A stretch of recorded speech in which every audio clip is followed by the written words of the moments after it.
Hi guys, in this video we're going to talk about the military takeover in Myanmar. Democracy is dead. At least in Myanmar, where the military has overthrown the democratically elected government of Aung San Suu Kyi after claiming that the election was rigged. How did it come to this point? What is the role of the military in Burmese politics? How does this relate to the ethnic cleansing against the Rohingya people? And what is the way forward? Let's discuss in this video.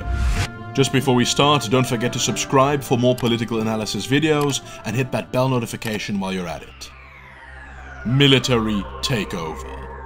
In 2020, the NLD, the National League for Democracy of Aung San Suu Kyi, won another landslide victory against the USDP, the party representing the military. For the military, which has dominated Burmese politics for over half a century, this was a step too far. And so on the 1st of February 2021, the military staged a coup. Taking a page out of Trump's playbook, they claimed that the elections had been rigged using voter fraud.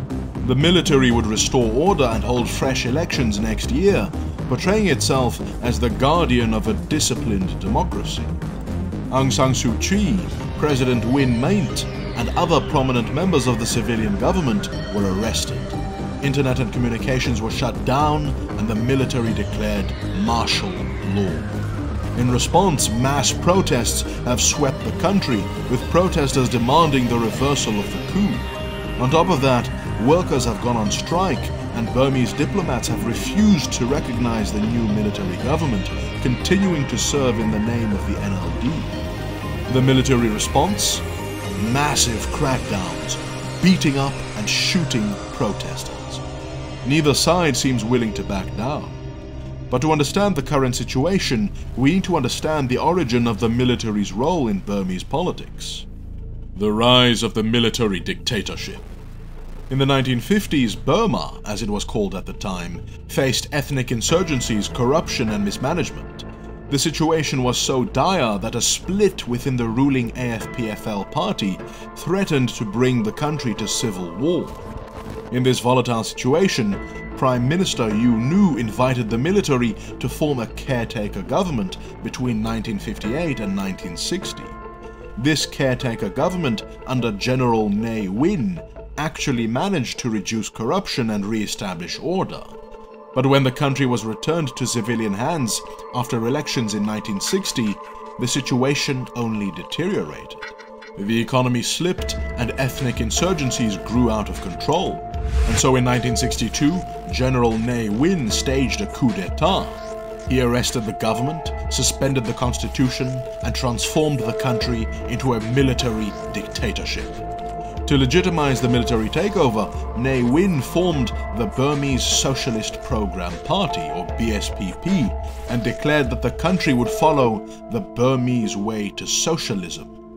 This combined Buddhism, nationalism, and Marxism. The country was transformed into a one-party state, with most of the country's businesses being nationalized. The regime also seized companies owned by the Indian and Chinese minority and handed them to ethnic Burmese. These policies led Burma to become economically and diplomatically isolated, creating severe economic problems. The restrictive policies of price controls and state-owned industries created a massive black market. To fight this, the military government in 1987 declared that all 25, 35, 75 and 100 kyat notes were invalid, and that only the 40 and 90 kyat notes could be used as legal tender, because Ne Win thought that these were lucky numbers. In one fell swoop, people's life savings evaporated, and the country was brought into economic turmoil. After 25 years of military dictatorship, the people had had enough. 8/8/88. In 1988, the oppression and economic mismanagement of the military regime led to a massive uprising that started with students but soon spread to the entire country. By July 1988, General Ne Win was forced to resign. He was replaced by General Sein Lwin, who was known as the Butcher of Rangoon, for his involvement in the slaughter of 130 university students in 1962. This led to a wave of protests that culminated in a general strike on the 8th of August, 1988. 8/8/88. It was at the height of these protests and the government's response that Aung San Suu Kyi appeared.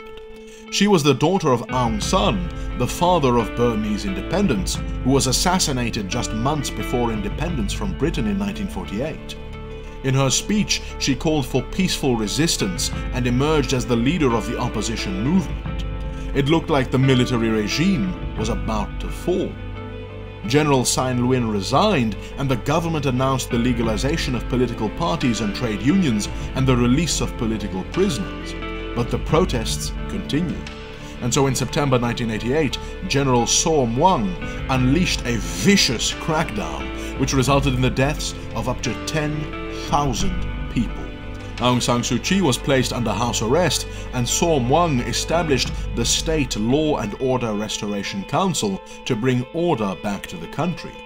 The country was renamed to Myanmar, and multi-party elections were held in 1990, which the National League for Democracy, the NLD of Aung San Suu Kyi, won with 58% of the vote. But the military government ignored the result, and so the military remained firmly in power until 2007. Disciplined democracy. In 2007, soaring fuel prices led to another wave of protests led by Buddhist monks called the Saffron Revolution. These protests and the sanctions which followed led the military government to start implementing political reforms in 2008. A new constitution was introduced, and the government announced the start of disciplined democracy. Basically, elections would be held and the opposition would be legalized, but the military would retain control behind the scenes. The first elections in 2010 were fraught with irregularities and boycotted by the NLD, which resulted in the pro-military USDP winning the election. When new elections came in 2015, Aung San Suu Kyi's NLD won 86% of the seats in parliament.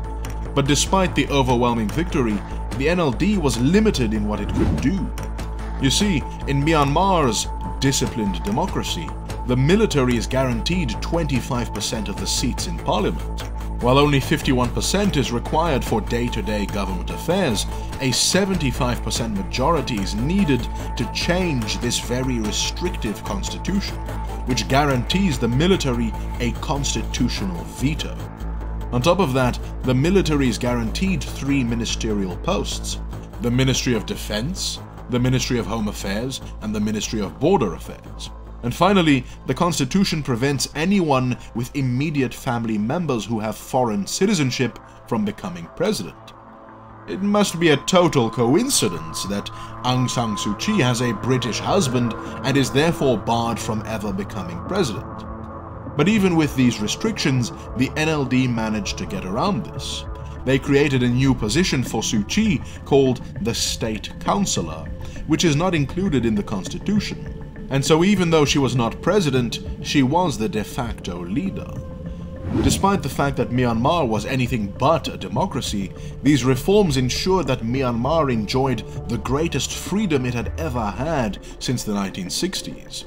This democratization also led to a surge in foreign investment and economic growth as the restrictive economic policies of the army were rolled back and sanctions were lifted. It appeared as if Myanmar was on a slow path to democracy and economic prosperity. With a supermajority in parliament, the NLD began challenging the power of the military. 404 out of 633 MPs voted to gradually reduce the power of the military over a 15-year period. Despite overwhelming support, the law did not pass because it did not reach the 75% threshold.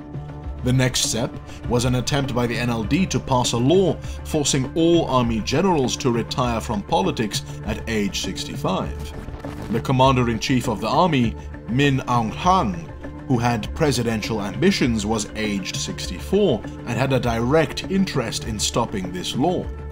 The final straw came in 2020 when the NLD won an even greater landslide victory. The military realized that if they didn't do something, the NLD would change the constitution and take away their power. as well as undermine their economic interests. You see, the Burmese military controls many of the country's businesses. But there's also another reason behind the military coup: the military's involvement in the atrocities against the Rohingya people. Ethnic cleansing. Earlier in the video, I mentioned that in the past, Myanmar had faced ethnic insurgencies. Myanmar is a very diverse country with over 135 different ethnic groups. While the Bamar people form a 68% majority, there are many ethnic minorities, particularly in the more remote regions of the country. The centralized nature of Myanmar has resulted in these voices being excluded, creating the conditions for ethnic insurgencies and rebellions in the mountains. One hotspot of ethnic tensions occurred in Rakhine State, where ethnic tensions burst into violence between the majority Buddhist Rakhine population and the minority Muslim Rohingya population in 2012. Basically, while the Rohingya consider themselves part of Myanmar and have lived in the country for hundreds of years, most people in Myanmar consider them to be illegal immigrants from Bangladesh who don't belong in the country. In fact, they don't even call them Rohingya, they call them Bengali.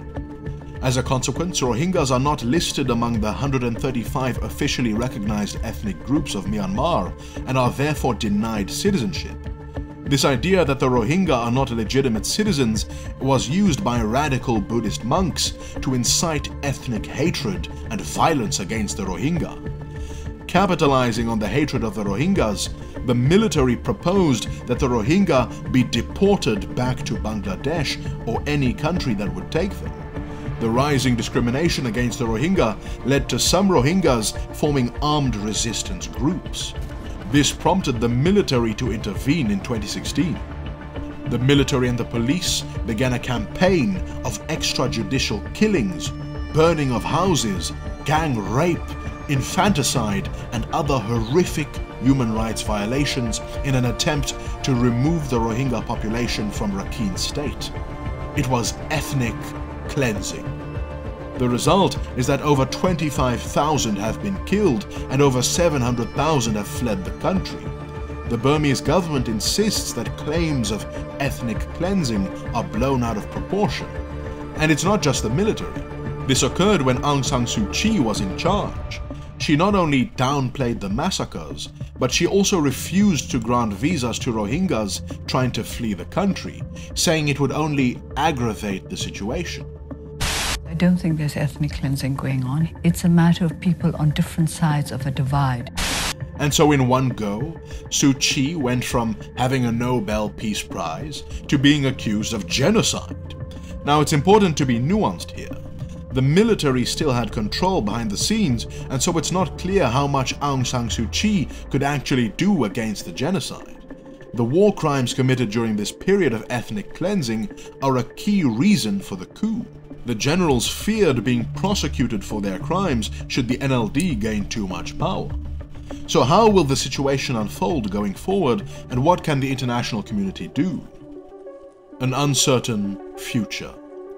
As we can see from the history, the military is a very shrewd political player. They have survived 2 revolutions in 1988 and 2007, and will probably survive a 3rd one in 2021. They know how to adapt to changing circumstances, as they did when they implemented disciplined democracy. They also have no qualms about killing people when they have to. 1988 was a bloodbath, and there's no reason why 2021 won't be the same. So what options are on the table? The UN Security Council is toothless, as Russia and China will veto any actions against Myanmar. Economic pressure is already beginning to take its toll. International investment is drying up, foreign aid and loan packages are being cancelled, and several countries have announced sanctions. The economic prosperity which emerged as a result of the democratic reforms will disappear because of the coup. But the military can survive this. After all, they survived decades as an isolated pariah state. On top of that, the end of foreign investment from Japan and the West means that the military government has only one option: China. While China was not behind the coup, the Chinese may end up as the only investment partner for the military government. For the Chinese, it doesn't matter who's in charge, as long as they can do business. And what about the opposition? The military has no qualms about using violence to crush the protests. If they haven't succeeded after 1 month, it's unlikely that the military will back down. But there is an opportunity. The military will hold new elections next year. A decisive victory for the NLD would make things very difficult for the military. At the same time, we should not be so naive as to think that the military would allow itself to be voted out of power. They would most likely take a lesson from Thailand, where the military changed the constitution and waited 5 years to hold fresh elections after it staged a coup. Even if the military holds elections next year, they would be marked by massive intimidation and rigging. The military will try to change the electoral system to favor themselves and try to eliminate Aung San Suu Kyi from politics. This presents a dilemma for the international community.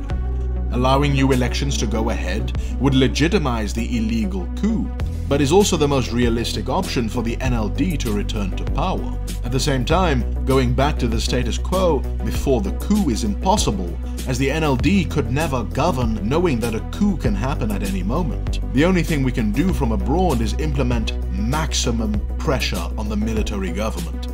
Full sanctions, withdrawing all investment and maximum support for the protesters. It's not perfect for the reasons described previously, but it's all we can do. There's only 2 ways out of this conflict. It's either the military or the people. To learn more about the ongoing farmers' protests in neighboring India, check out my last video. This video will be demonetized, so consider becoming a Patreon to support more of this kind of content. Thank you to my Patreons for making this video possible. Like, share, and subscribe, because this was my take.